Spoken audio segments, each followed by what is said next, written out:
20:44 16 траўня.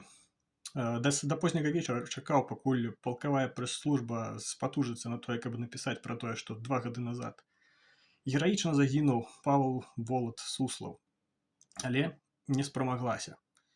І можна было б сказаць, што прэс-служба палка скурвілася і напісала толькі пра сабаку, які загінуў.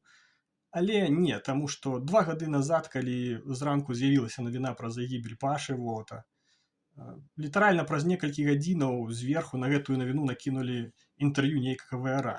І Ваня Брэст хацеў тады ехаць на Кіеў і біць ебала Сергею Беспалову.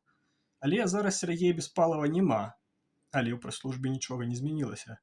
Знацца, справа была не ў Беспалаве. А потым гэтыя людзі здзіўляюцца, што некаторыя такія, напрыклад, як я, гэтую арганізацыю, полк імя Каліноўскага, на хую верцяць.